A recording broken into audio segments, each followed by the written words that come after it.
Hey everyone, Soundwave 884. Today's review is going to be of Kingdom Warpath. Now, he actually made my top 20 figures of 2020, as I got this guy last year, but I haven't got around to actually doing a full-on review until right now. And today is like January 2nd of 2021. Alright, so I'm going to do this review backwards. It's going to be my backwards special. Now, he comes in the box in robot mode, but I'm going to do this a little reverse. I'm going to start out with him in tank mode and then reverse him back to robot mode, and we'll just do it that way. I mean, everybody else is probably going to do it the other way, so if you want to see the reverse transformation, you can see it here. But here is the box. It's the Kingdom box where you get less plastic. You only get this small little window to see this, the top half of the robot. The only problem with that is that I use this window to check the paint apps on some of the figures, make sure there's nothing glaring, like no glaring problems, issues, paint smears, missing pieces. But there's only this little window, you can't really see all that. Also, you can see as inside, there's no plastic. It's just cardboard. He's just tied into the cardboard. And when you we'll look at that in a second. And you see the artwork. I do like the boxes for the sheer fact you get more artwork on it. I like the robot mode with the alt mode. I think that is awesome. I really do like the look of that, especially like on the Kingdom Optimus Prime, which is just Earthrise Prime repacked. The box is beautiful, just the artwork. Otherwise, you don't need the figure. You already had it. You can see the arc appear, turn the back, 26 steps. It's kind of busy for a deluxe. Get you all the way around your Kingdom arc here. And we'll open that up and take a look. Take this out. You see he comes in this cardboard right here. He's tied in here. You see where his legs, arms, back went. There's a card, like a collector's card included. But the thing is, it's not of the actual character. It could be, I guess. But the one I got in here was of the arc. And I'll show it off in a second. His shield actually was tied in back here. So just make sure you check all the nooks and crannies of this packaging. Make sure you get every little piece out. So that's what they come with now. I do like that better because I hate all that stupid plastic that you have to try to force them out. And then a lot of people were breaking guns or like smoke screen, blue streaking them, kind of pop the guns out. This will save that problem, right? And these are the cards you get with these things now. You get these little prism style cards. Oh, I got upside down. I got the Autobot arc here, I believe, with Warpath. Too bad there's nothing like written on like a bio or stats or anything on the back. I got a Black Arachnia. I think that was Cyclonus. Forgot to show that off. And then I got this one with a Black Arachnia. So Optimus Prime. Again, it's kind of cool. I do miss the packaging of old where they had the stats on the back and stuff. I miss that, and we're not getting that anymore.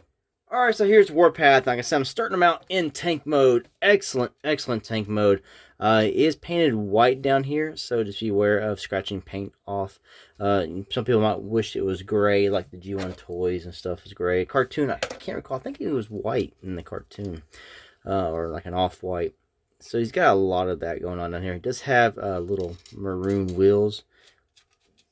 All three out of the four roll good. This one here doesn't like to roll fully, so he's not going to roll as well as I would want him to. Turn around to the back and see he's actually got like 3 shades of red going on. He's got this dark maroon, which is molded plastic, this lighter color here in this red, which is molded plastic, and then you see right here is it's like another color. He's got the color here, and he's got the red here on the side where it is painted on the white, and it kind of like blotched. There's kind of missed some here on the arms, so it kind of stands out. But in robot mode, you don't really notice it. So he's got multiple shades of red going on, kind of like Sunstreaker and his yellows. But Warpath, that kind of blends in a little bit better. It looks better in person than it does on camera, just like Sunstreaker. Now, one part here that maybe will annoy some people would be the hollowness in tank mode. You don't really notice it by looking at the figurehead on underneath. This part here will become his shield, so that will come off. You can see right here where the treads are and right above it. Now the treads I don't mind because that would not be fully intact like that anyway. You'd have the wheels inside for the treads, but the little hollowness right here on each side that sticks out, that could, I can see how that could annoy some people. Maybe people who don't like the hollow parts, that could be an issue for them. But otherwise, there's no problems with this figure. The cannon or the barrel can go up and down. Then the turret here all can spin 360 all the way around. And of course, it will support your blast effects. Got one right here. Ooh, it is collapsible. He's like, you can Wham, Pow, Zowee, Powee, all that stuff. Also, if you want to be crazy in vehicle mode, you can pop his head out if you want that showing in tank mode. And that can close back up. Bam, zam, bam. Okay. Some comparisons. Here is the original G1 toy for comparison. Now, the reds are kind of closely matched here. So he's got the white treads, which I think closely match the cartoon more so than the gray treads here on the G1 toy. In size, you can see he is humongous compared to the G1 toy. We'll bring in the other, came out, I don't remember, it's Combiner War or something. It was the redo of the Megatron mold they used in, I think, the Thrilling 30. So it's not a good Warpath for the fact that the barrel isn't on his chest, it's on his arm like a Megatron cannon would be. So you can see how he compares with that one right there. And here he is. This is probably the comparison people would actually want to see the most. This is the old Generations Deluxe Warpath. Vehicle modes. I think the Kingdom wins out on my end because I'm a G1 fanatic. This leans more towards the G1. Nostalgia kicks in. I like that. Now, the Generations is still an excellent Warpath. I'm not knocking that figure at all. You can't really go wrong with either one. Now, I still think the tank mode overall, this one wins out, even just comparing the tank modes, because I like how it's more one piece and cohesive and not being, all the little gaps and stuff going on. But this, either way, it's good. This one actually comes with a missile that will fire right here. I had the missile put up right now because I always accidentally shot it off somewhere. Doesn't roll as well either. This one actually has like the POW on the sides and stuff. Zowee. A little more comparisons here. They're about pretty much the same size in tank mode. This one might be a little bit wider just by the way it has to transform. Otherwise, I think this one here still is a more compact and cohesive alt mode over this one here. Here he is next to Netflix Bumblebee. I've tried to say that 5 times now. Netflix next to, I'm just screwing that up. But next to Bumblebee, you can see the size difference here, being he's a mini bot too. He's a mini bot too, but this the tank is a lot larger. Next to Earthrise Ironhide. Ironhide, of course, is bigger, and you would want him to be bigger if you're going by even G1 toy or a G1 cartoon. But he's still a nice size compared to him. And next to Cordon, which would be like a Sunstreaker if you had Earthrise Sunstreaker. They are pretty much the same width. Sunstreaker would be slightly longer in car mode than Warpath is. But I think they get an excellent tank out of this. Alright, so let's transform Warpath into robot mode. So we're going a little backwards here, so just hang tight. First thing I want to do is remove this right here, which will end up being his shield. So you just gotta, it tabs in 2 spots. Just tabs in right here. Those tabs go right up there. And you see these little slots here. There are some little side tabs that will lock that in. So when you're transforming, you might notice there be gaps, and this doesn't really tap together really good. But once you tab that in, it holds it together really good.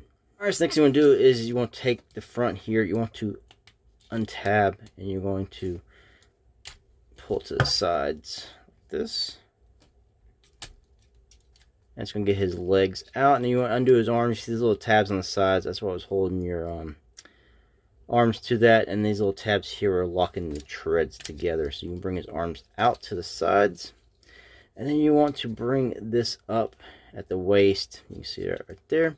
So let's go ahead and work on his legs. You're going to bring this down, so these here is going to come out and fold over that.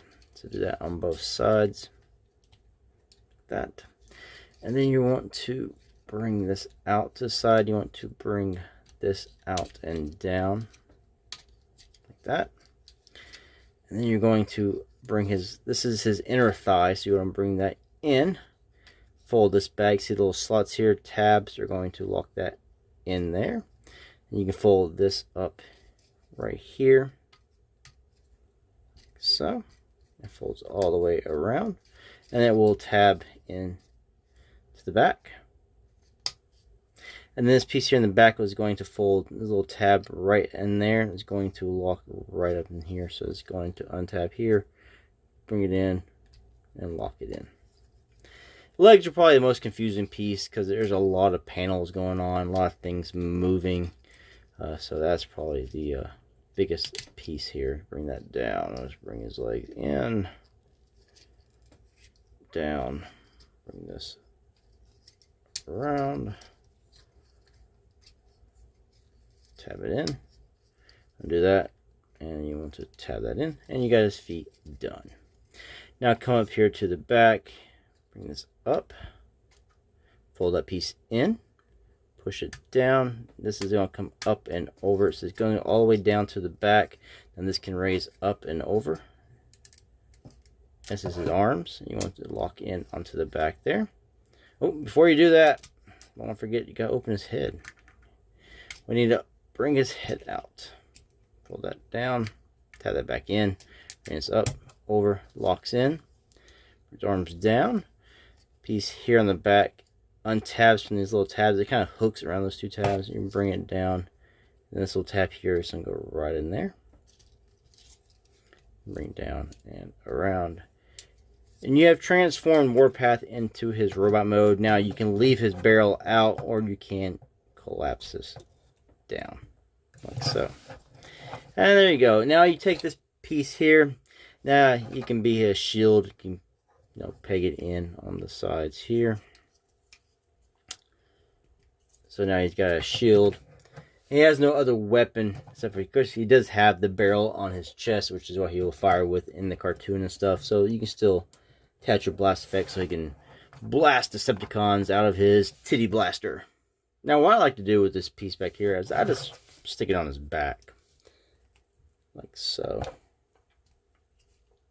Yeah, it kind of gives him a little backpack thing in behind his head, but I think that's a nice way just to store it because I like his arms to be free without this shield. Let's take a closer look at the robot mode. I got a little bit of paint chippage there. That's really about the only bad thing with the paint going on in robot mode. You still get all your bells and whistles. You get your waist swivels. You can 360 him all the way around. Hips. You can do the full splits. Kick up. Kick back. Knee bends. Ankle tilts. You got your wrist swivels. There's a mushroom peg. You got an elbow swivel. Will bend shoulders to there. And you can 360 them all the way around. Head. Got good movement side to side, a little up and down. You can 360 that all the way around if you want to. So that's a nice looking Warpath. And let's do a little comparison here with his animation model. Alright, let's do some robot mode comparison. Here he is next to Deluxe Cliff Jumper. So you can see they're both Deluxes, both mini bots. And you can see how they made Warpath bigger than Cliff Jumper, which is how he was in the cartoon. Next to Power the Prime's Sea Spray. Next to Combiner Wars Power Glide. Now this is one Transformer I want them to redo in this new scale. Power Glide I think should be the height here of Warpath, because in the cartoons they always portrayed Power Glide to be almost Carbot height, or sometimes Carbot height. He was a mini bot that was really never shown to be a true mini bot. Now Warpath was in the ACOM episodes, like 5 Faces of Darkness. I think they showed him to be about the same height as like Beachcomber and them, but most of the times he was shown to be larger. Here he is next to his buddy Hoist. They went back in time to King Arthur's time. They also went to Hollywood together. And here he is next to Deluxe Class Earthrise Wheeljack. Now, Warpath is just slightly smaller than Wheeljack, so he's about Carbot height, but Wheeljack is one of the smaller Carbots. I believe Sideswipe and Smokescreen them are a little bit taller than Wheeljack.